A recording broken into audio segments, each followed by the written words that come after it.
What are you coming back for? Okay. I'm just going to say a couple of words, a few words. Well, what a glorious day for a wedding, eh? It's been absolutely brilliant. These two lovebirds known each other since school days. So it wasn't a surprise when Chloe reappeared when Robert came back from university. And she moved into the top of the house. When she moved in, I spied something in my back room where I've got a dining room and I've got lots of music equipment in there. And I said to Robert, where's this guitar come from? Said, oh no, that's Chloe's guitar. Well, from that minute on, Chloe went up 1,000% in my estimation.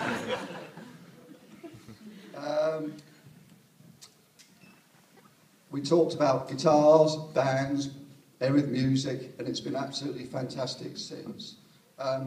We've really enjoyed having you around. It's been absolutely brilliant. And what I've got here. I'd like to wish them all the very best for the future.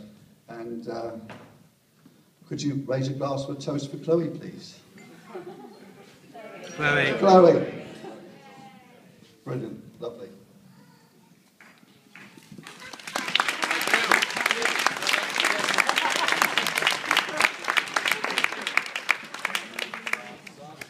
I'm just the warm-up man, this is it.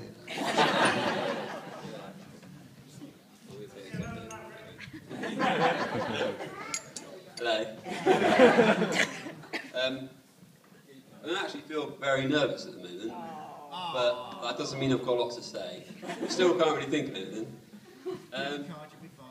Yeah, good advice, Tom, thank you. Take that in consideration. Firstly, I hope you all enjoyed the ceremony back at the church. Yeah. I thought it was pretty good. I thought I personally did a very good job. Throwing those rings in there, it's pretty tough work.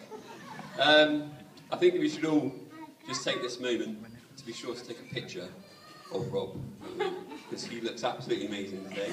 In his suit, all nice and tidy. He will not look like this again, probably ever. So just take a mental picture. Yeah, okay.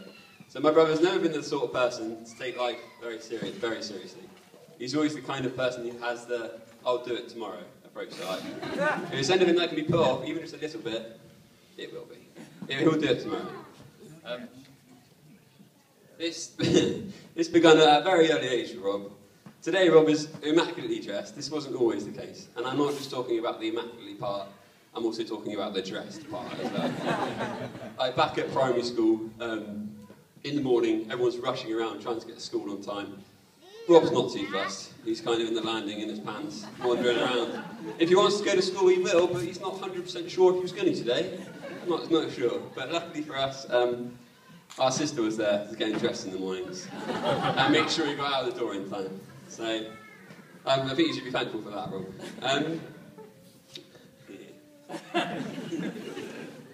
And although we are all here today to celebrate Rob and Chloe's day, Chloe wasn't Rob's first love. No, that... We alright? Just good at speech, that's all. No, Rob, Chloe wasn't Rob's first love. No, that goes to alcohol. This partnership kicked off after his first love of BMXing left.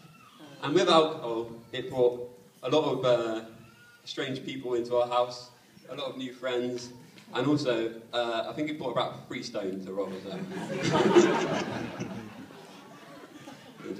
I'm not really. Yeah, and from my point of view, Rob was sort of 17, 18 when he first started drinking. I must have been like 12 and 13, so I had a very different perspective on the whole thing. So in my eyes, I'm kind of wondering, why is Rob in such a pissy mood on a Sunday morning? Why does he want to talk to me? And also, who are his friends arriving normal and leaving in a very different mood to what they came in? And some of them are still there in the morning as well, which is just a bit odd. And sometimes on a very rare occasion, there'll be a female friend that's there, still in the morning. And that was just the most confusing one to me, because I just didn't understand. Was she allowed to stay over? Did you ask Mum for her permission? To my young self, didn't understand. As with any young group of lads mixing with alcohol, the inevitable run-in with the police happened. This was a very serious matter. Rob and his friends, alcohol-fueled occasion, they were kicking flowers in a flower bed at Bickleston Park. This is some quite serious stuff. And those who are in the audience who know who that was, I'm not going to go into anymore. Luckily from here, it was off the uni for Rob. And not a moment too soon, lest he fall into the seedy underworld of fluoricide. It wouldn't have been long before the Greenpeace Corps were knocking on our door. So off Rob went to uni. Luckily for him, I wasn't there to see the kind of embarrassing antics he got up to. But I have heard about such things of swimming around the water fountain in Plymouth City Centre. Just doing, sometimes you need to stretch out, don't you, on the night out, I guess. It's a bit of exercise. And I think you broke a phone in the process on that one. This partnership is still alive and well today, but as we found out on the stag do, my brother's more likely to fall asleep and pass out than actually make it to the stage of being drunk. He's more of a drowsy drunk than anything. Which is a shame. My brother's not a very practical person. When it comes to sort of hands-on jobs, he tends to get a bit mixed up in what he's trying to do.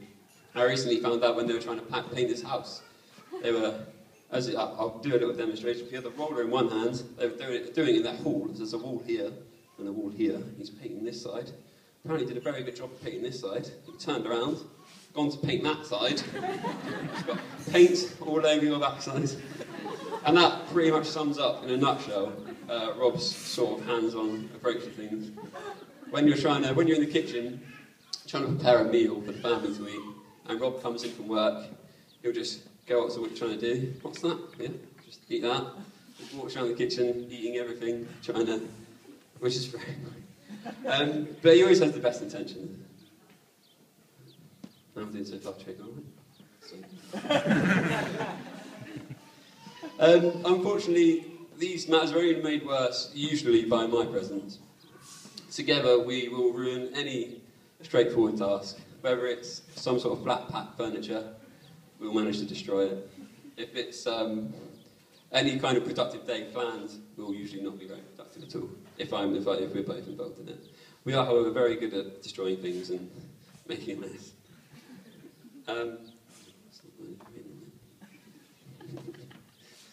Okay. Seriously, my brother is the nicest guy I know.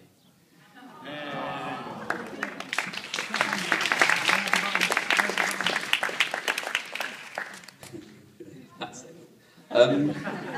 And if you ask him to do you a favour, and you have the patience to wait around for him to get around to it, he will help you out if he can.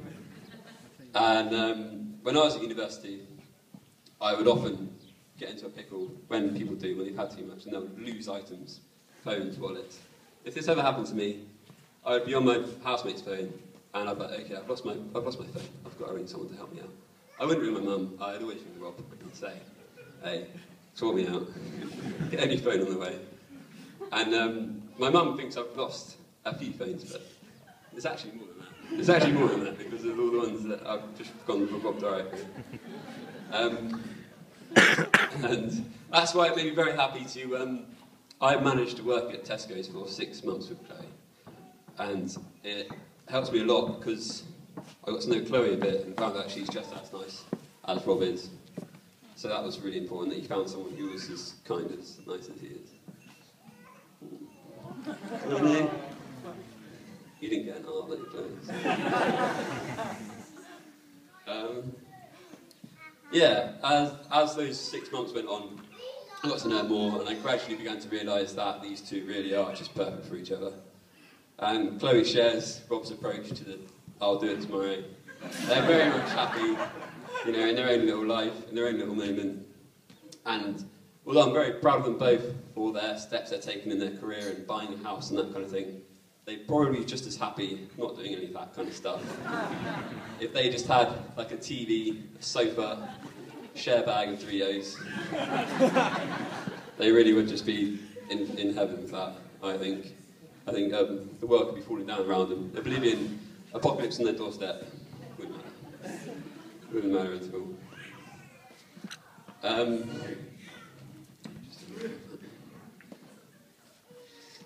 Yeah. I'm not a massive fan of thinking of someone outside your family as like a sister or a brother or that kind of thing. But I generally do think of